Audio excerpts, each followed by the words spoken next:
Little black boy from the hood. And where I'm from, they say that we no good. Just because I'm black, everything I do is misunderstood. Little engine that could, if I could lift the hood and fix stuff, people. Want to be rich, people. It's game time. I ain't finna sit on this bench, people. It's fourth and goal, and we only need us an inch, people. But defense is Willie Lynch, and they pinch people. My grandma used to say, just work and get your pension, people. But I saw grandma fall. She got tired, then retired without enough to stay retired at all. Ironically, her slavery still inspired us all, just to be something different. We had to change up. Pit bulls, not sheep, they couldn't tame us or chain us to that big tree in the backyard that was tore up. And even when she did, we broke loose, chased tour bus. Officially had a combination, four of us. I spoke the truth, not the wordsmith that Maury was. DJ made the beats, and Coda told the jokes. Orangutan Production Studios gave us hope. No one believed in us. I know it now because no one ever spoke a seed in us. They gave us doubts. Late nights in the studios, had to get this out. Mama didn't understand. She chose to kick me out. Press. Y'all, if you can see, hear, smell, taste, and feel, then your body works. And if your body works, then you have everything you need to win. Peace Family is Yusha Assad, recording artist, speaker, master certified professional coach, and cultural architect. And I'm welcoming you to another drop of truth, discipline, and intentional alignment. This is Working and Winning with great care, where we don't just strive to do great things, we strive to do all things with great care, purpose, and intention. Y'all, it ain't just about winning, it's about winning right. And so every week, I'm pulling up to share what I've been learning, what I'm practicing, and what I'm challenging myself and you, right, to do or walk out in real life. This isn't performance. This is practice. This is presence. This is how we build what God intended for us to have. So wherever you are, your job, on a walk, in your car, wherever, tap in. Let's work and win. I'm a recording artist, motivational speaker, master certified professional coach, and I do a lot of different things. I got to this place because I was somehow willing to believe that I could create a future that hadn't been seen yet. Got your team on the line like who need a coach. Major train on the parade, ride in the Escalade like who need a flow. You don't know how to behave, you don't need a motherfucker. Tell you dope, you gon' be dope. This is dope though. I love it, bro. Major train on the parade. Right, when you hear all of the different things that I do, I've been told in my life, you do too much. And I'm glad to say that I did not follow those thoughts and allow that to hinder me from what I do. God gave me 5 things: speaking, teaching, coaching, training, and performing.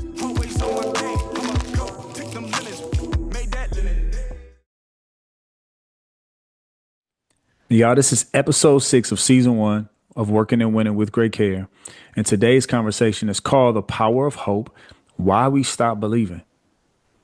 Now, have you ever wondered why some seasons leave you energized and disciplined, right? While others leave you questioning yourself, procrastinating, or wondering if it's even worth trying anymore?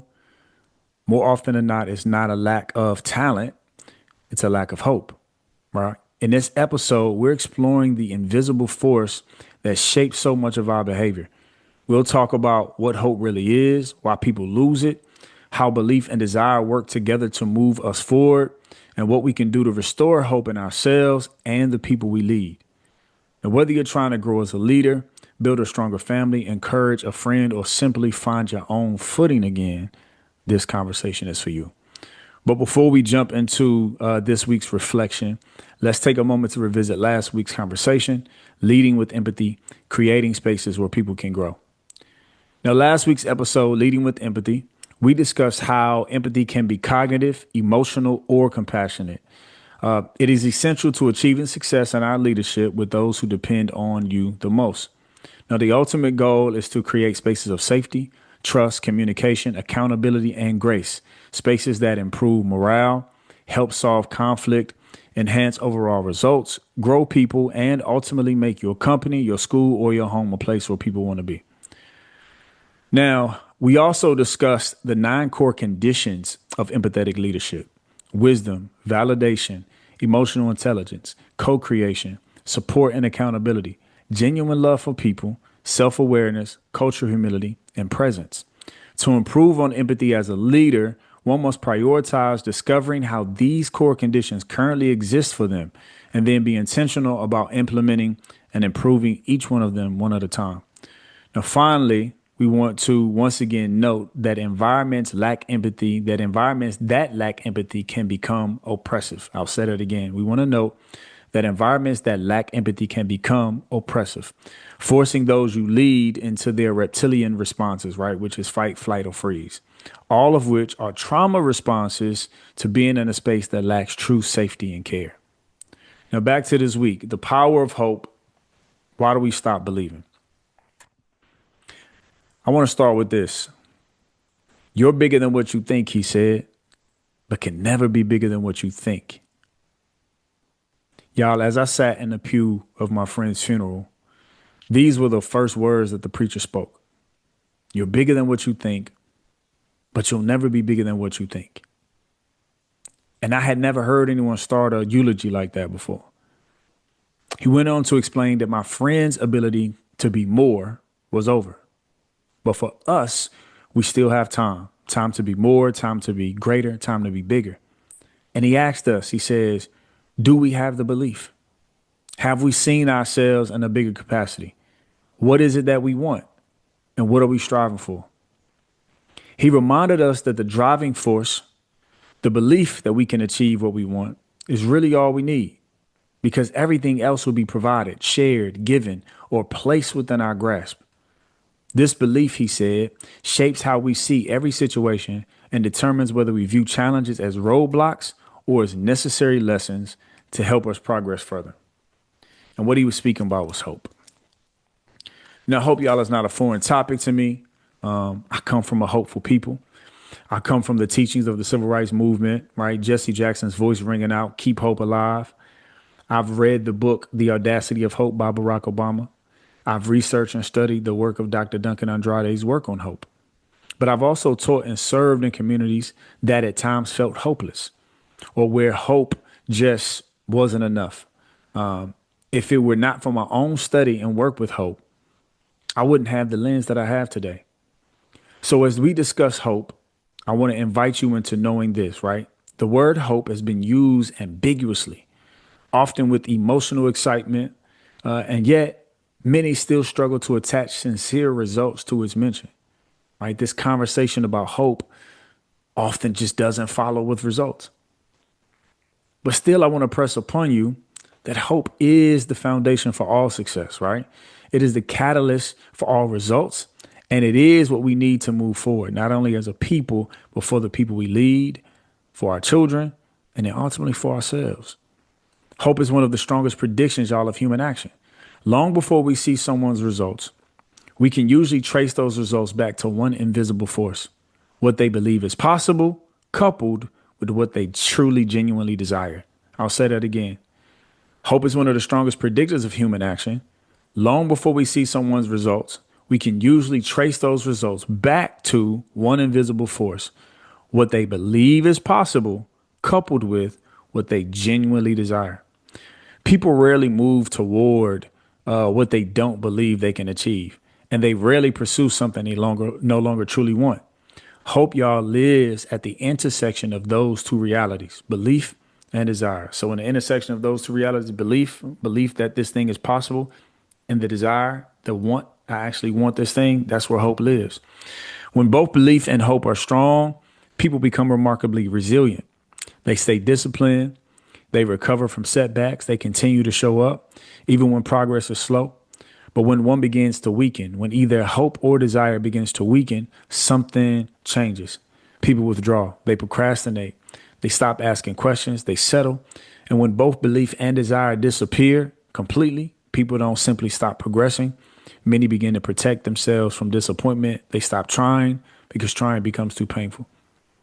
That's why hope, y'all, is so much more than positive thinking. Hope shapes behavior, right? If you want to understand where someone is in life, don't start by looking at their performance. You start by looking at their hope.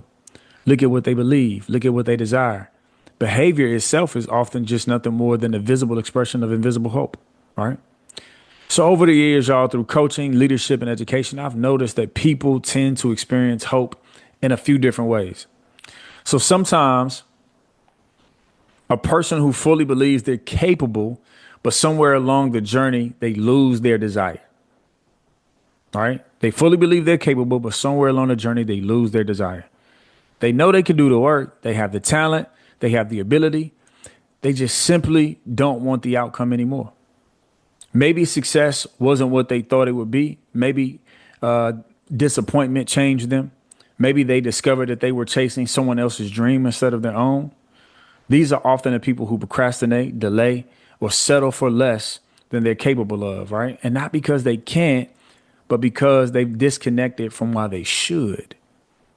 This kind of reminds me of the story that J. Cole often tells about the music industry for him when he got to what he felt like was the highest the higher level of success within the music chain, just to realize that where that was not where he wanted to be. So he had to then shift, right? How he moved, how he dressed, and he's doing everything he can in a way to like defy that success culture because that's not what he truly wanted.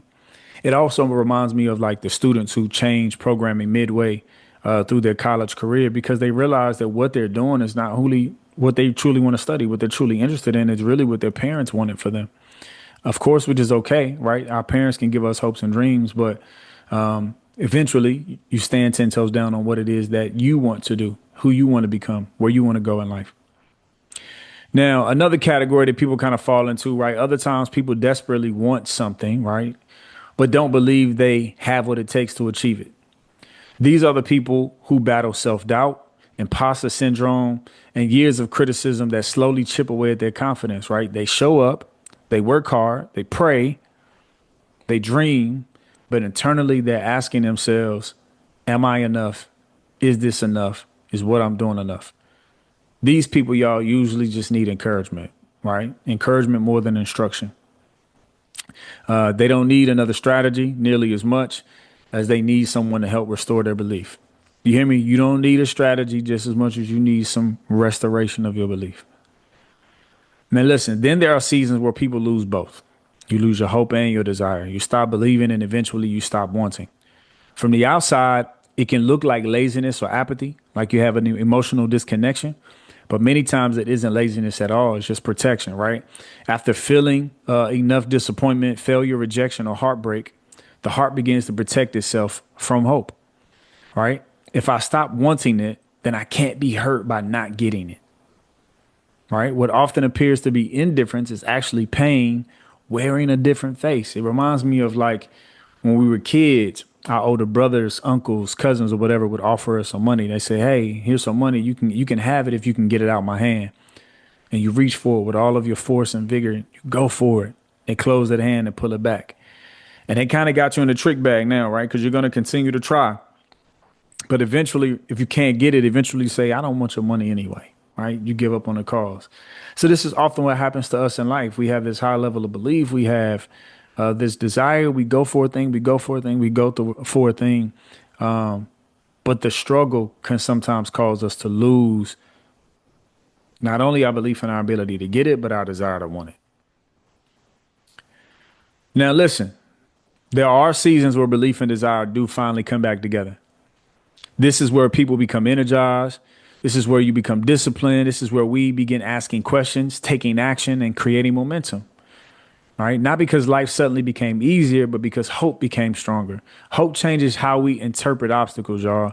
Instead of seeing a setback as proof that we should quit, we begin seeing it as part of the journey towards becoming. And the beautiful thing is that every one of us has lived in each of these places at different times in our lives. Some areas of our life may be filled with hope, while others may be feeling a little exhausted or uncertain.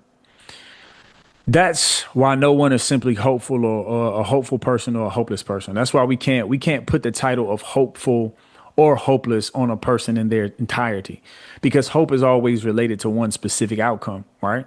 You may have tremendous hope for your family while struggling with that same belief in your career. You may have confidence or great hope in your work while quietly losing hope in your health or your relationships. So hope or hopelessness can never be a label that we put on people in entirety. It's really just connected to one particular outcome that you may have hope in or be hopeless about. So today, we don't ask ourselves whether we're hopeful. We ask ourselves where our hope is strong and where our hope has begun to fade. Because once we identify where the belief or the desire is weakened, we also know where healing and work must begin, right? Here's something I've learned also about human nature, y'all. Hope is contagious, and so is hopelessness. Hope is contagious, and so is hopelessness. All right. The way we see ourselves, it quietly teaches other people how to see us. Right. And if we're leaders, whether we're leading a family, a business, a classroom, a community, whatever, the way we see our people often teaches them how to see themselves. That's why leadership isn't simply about managing performance. It's really about protecting belief. OK. Sometimes people borrow our belief in them until they're strong enough to believe in themselves again. I know that's been true in my own life, right? Some of the greatest breakthroughs I've experienced didn't begin because I suddenly believed in myself, to be honest, right? They began because someone else saw something in me that I couldn't see for myself. They spoke to it, they nurtured it, they protected it, right? Until I could hold it, until I could stand on it for myself and manage it.